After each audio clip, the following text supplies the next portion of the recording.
and we'll go through this a little bit later. I could talk for an hour just by showing this slide, but I do have many others to share, so we'll try to do this.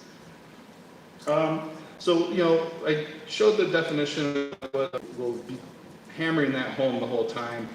But the parties that are involved with conformity assessment systems, what is a conformity assessment schema, which is a oddly sounding word if something has a scheme. Scheme kind of has that negative connotation, but in conformity assessment, it's the recipe on which the certification body or testing house is actually following how to do something.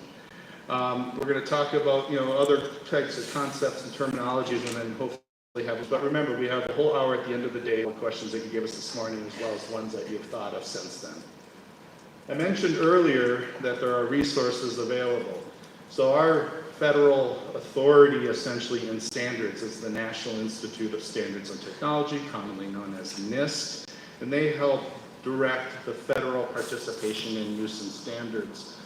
And two folks by the name of Amy Phelps and Lisa Carnahan have worked with FDA on a number of areas for conformity assessment.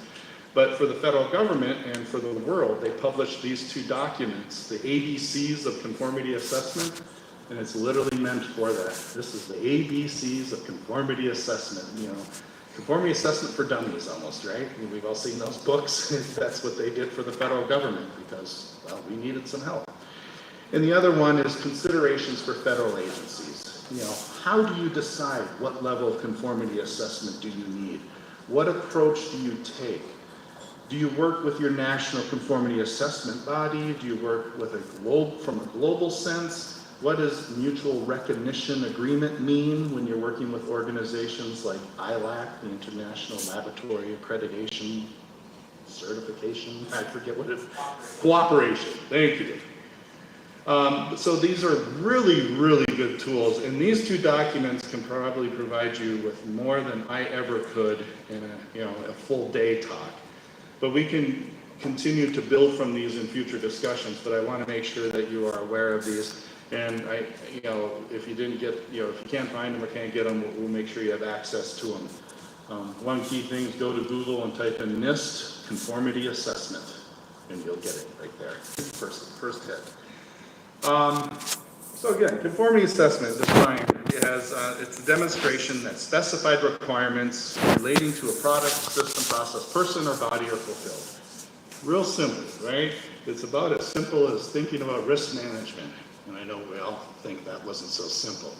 So yes, it is complicated. How do you get trust? How do you ward off fraudulent behavior? How do you do this in the least burdensome way? Not so much maybe for the regulators, but for yourself, so you can get confidence without overburdening the resources that you're working with all the time. And so that's where these tools, but understanding it really comes from. As I mentioned before, DevCo does have publications that have everything from metrology, standardization, conformity assessment guidances to building trust. The conformity assessment toolbox, they call it, and it's about building trust. And I've heard this over and over. How do